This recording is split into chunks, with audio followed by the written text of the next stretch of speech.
Megalaba DVD ကတော့ DVD cover design ဆွဲတဲ့တေကစားပဲဖြစ်ပါတယ် DVD cover design ဆွဲဖို့အတွက်ပထမဦးဆုံး A4 စာရွက်တွေခေါ်ပါမယ် A4 စာရွက်ခေါ်ဖို့အတွက် Ctrl N ကိုတစ်ချက်နှိပ်လိုက်မယ်ပြီးလို့ရှိရင် A4 ကိုတစ်ချက်ရွေးလိုက်မယ် Create ကိုတစ်ချက်နှိပ်လိုက်မယ်အခုလိုမျိုး A4 စာရွက်ဝေလာပြီဆိုလို့ရှိရင်နည်းနည်းစိုးရိမ်ဝေလိုက်မယ်ဒီအပေါ်ဆုံးမှာ get line ဖော်ဖို့အတွက် view ကိုတစ်ချက်သွားမယ်ပြီးလို့ရှိရင်ဒီနားမှာ rule line ရှိတယ်အဲ့ဒီ rule line ကိုတစ်ချက်ကလေးထားလိုက်လို့ရှိရင်ဒီနားမှာပေတာလေးပေါ်လာမှာပဲဖြစ်ပါတယ်ပေတာပေါ်မှာ regulate ထောက်ပြီးတော့ကိုကြိုက်တဲ့ unit ပြောင်းလို့ရမှာပဲဖြစ်ပါတယ်အတူကောင်းတာတော့ HS unit ကိုတော့လို့ကောင်းပါတယ် HS ကိုတစ်ချက်ရွေးပေးလိုက်မယ် guideline ဆွဲဖို့အတွက် view ကိုထပ်သွားမယ် view သွားပြီးလို့ရှိရင်တော့ guideline ကိုတစ်ချက်ထောက်လိုက်မယ်ဒီဘေးနားမှာ new guide ဆိုပြီးတော့တွေ့ရမှာပဲဖြစ်ပါတယ်အဲ့ဒီ new guide ကို click ချက်နှိပ်မယ်ဒီနားမှာ position သူရဲ့ position ကိုကြတော့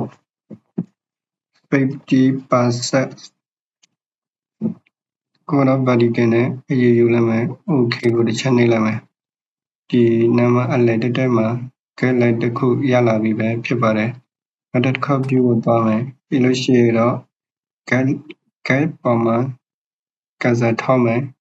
ပြီးလို့ရှိရင်ဒီဘက်မှာ new guide ကိုတစ်ချက်နှိပ်လိုက်မယ်ဒီတစ်ခါကျတော့ horizontal ကိုတစ်ချက်ရွေးပေးလိုက်မယ် position ကိုကျတော့ 50% okay ဟော guide တစ်ခုကျလာပြီပဲဖြစ်ပါတယ်အခုလိုမျိုး guideline ဆွဲပြီးဆိုလို့ရှိရင်တော့ layer အသစ်တစ်ချက်ခေါက်မယ် create new layer ကိုတစ်ချက်နှိပ်လိုက်မယ် layer ရပြီဆိုလို့ရှိရင် sheet 2ကိုသွားမယ် regulate ထောက်မယ်ပြီးလို့ရှိရင်တော့ elite 2ကိုတစ်ချက်ယူလိုက်မယ်အဲ့လိုက်တဲ့မှာ click တစ်ချက်ထောက်မယ်အခုလိုမျိုးပေါ်လာပြီဆိုလို့ရှိရင်တော့ weight ကိုကြတော့ 4.57 hz တစ်ချက်ခုံမယ်ပြီးလို့ရှိရင် height ကိုကြတော့လည်း 4.57 hz ပြီးလို့ရှိရင် front center ကိုအမှတ်ချက်ပေးလိုက်မယ် OK ကိုတစ်ချက်နှိပ်လိုက်မယ် Okay စဘာတစ်ခုရလာပြီဆိုလို့ရှိရင် click တစ်ချက်ထောက်မယ် move to ကိုယူမယ်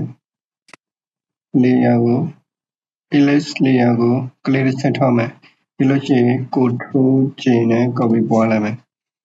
control J နဲ့ပွားပြီးဆိုလို့ရှိရင် elite word copy ကို click တစ်ချက်ထောက်မယ် control T နဲ့ transform လုပ်မယ်တော့ကိုဖြည့်ပြီးတော့ဆွဲချလိုက်မယ် oh sorry control Z နဲ့နောက်ပြန်ဆုတ်မယ်ဒီဘက်ပေါ်ကရှင်းနဲ့ outer ကိုဖြည့်ပြီးတော့တော့ကနေဆွဲချုပ်လိုက်မယ် procedure ဖြစ်သွားပြီဆိုလို့ရှိရင် mouse ကလေးကိုလုံးမယ်ပြီးလို့ရှိရင်တော့ဒီဘက်ပေါ်ကရှင်းနဲ့ outer ကိုလုံးလိုက်မယ်အမှတ်ချက်ကိုနှိပ်လိုက်မယ်အမှတ်ချက်ကိုနှိပ်ပေးလိုက်မယ်ပြီးလို့ရှိရင်တော့ပုံထဲဖို့အတွက် file ကိုတစ်ချက်သွားမယ်ပုံပဲကိုတစ်ချက်နှိပ်လိုက်မယ်ကိုကြိုက်တဲ့ပုံထိုင်လို့ရမှာပဲဖြစ်ပါတယ်ကျွန်တော်ကတော့ဒီပုံကိုတစ်ချက်ရွေးလိုက်မယ်ပုံပဲကိုတစ်ချက်နှိပ်လိုက်မယ်အခုလိုမျိုး Photoshop ထဲဝင်လာပြီဆိုလို့ရှိရင်ပုံရဲ့ document လေးကို click ဖိမယ်ပြီးလို့ရှိရင်အောက်ကိုနည်းနည်းဆွဲချလိုက်မယ်ပြီးလို့ရှိရင်ပုံပေါ်မှာ click ထောက်မယ် A4 စာရွက်ပေါ်မှာလာပြီးပိတ်ချပေးလိုက်မယ်ဒီကောင်ကျတော့မလိုတော့ဖြတ်လို့ရပြီပဲဖြစ်ပါတယ်မဖြတ်ဘဲနဲ့ document ကိုအပေါ်မှာတင်ထားရင်လည်းတင်ထားလို့ရမှာပဲဖြစ်ပါတယ် Okay ခုနကဆက်ဝဲအသေးကိုအပေါ်ဆုံးမှာတင်ပေးလိုက်မယ်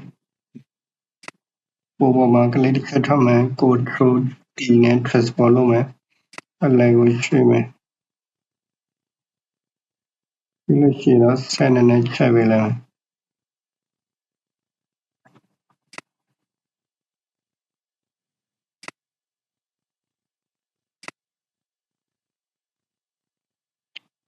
အောက်ကဆက်ဝဲနဲ့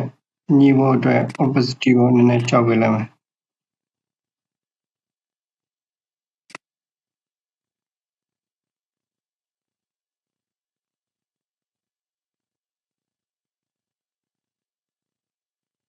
လို့ရှိတော့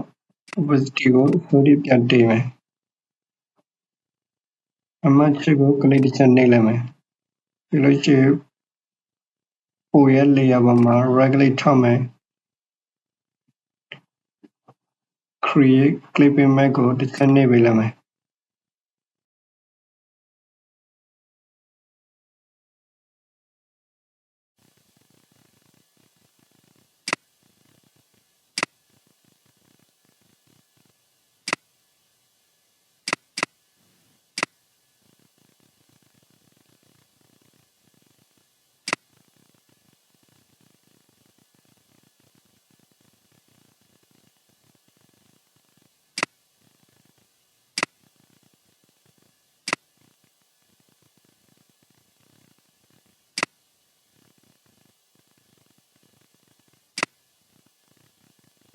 ပြီးလို့ရှိရင်တော့ပို layer ကိုကလေးတစ်ချက်ထောက်မယ်ပြီးလို့ရှိရင် regulate ထောက်မယ် create clipping mask ကိုတစ်ချက်နှိပ်ပေးလိုက်မယ်ဒါဆိုရင်ပိုကစဝက်ထဲဝင်လာပြီပဲဖြစ်ပါတယ်ဒီနေရာတွေမှာစာသားထည့်ချင်လို့ရှိရင်လည်းထည့်လို့ရမှာပဲဖြစ်ပါတယ် DVD cover ထဲမှာစာထည့်ဖို့အတွက် text tool ကိုတစ်ချက်ယူလိုက်မယ်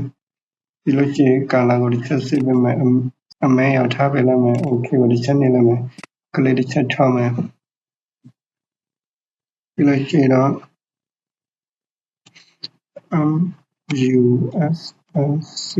music အမှတ်ချက်နှိပ်ပေးလိုက်မယ် move to human ဒီ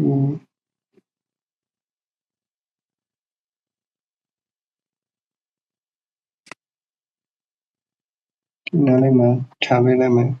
ပြီးလို့ရှိရင်တော့ဒီစာသားကို store ထည့်ဖို့အတွက်စာသားရဲ့ layer ကို regulate ထောက်မယ်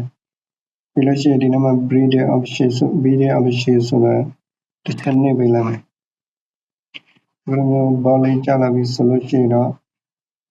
ဒီမှာ store ကိုအမှတ်ချက်ပေးလိုက်မယ် store ပေါ်မှာကလေးတစ်ချက်ထောက်မယ်အခုလိုမျိုးဘောကျလာပြီဆိုလို့ရှိရင်တော့ဒီနေရာမှာ store ကို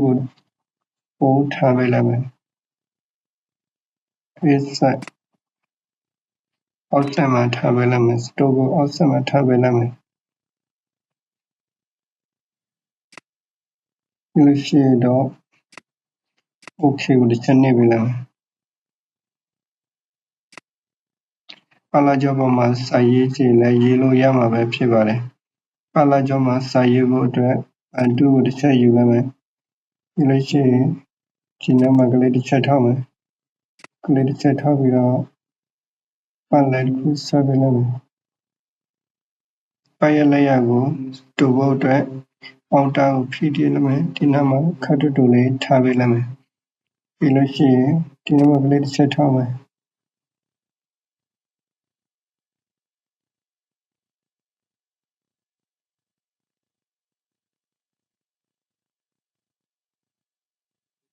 โอเคပြီးလို့ရှိရင်တော့မောက်ကလေးကိုလုပ်ပေးလိုက်မယ်ဒီ layer ရဲ့ပေါ်မှာကာစာတစ်ချက်ချပေးလိုက်မယ်ပြီးလို့ရှိရင် tattoo ကိုပြန်ယူမယ်ပြီးလို့ရှိရင်ဒီပတ်လက်ကြောရဲ့ပုံမှာထောက်လို့ရှိရင်အပူဇာလေးဖြစ်တယ်အပူဇာလေးဖြစ်နေတဲ့အချိန်မှာကလေးတစ်ချက်ထောက်မယ်ပြီးလို့ရှိရင်အမှတ်ချက်ကိုတစ်ချက်နှိပ်လိုက်မယ် move to human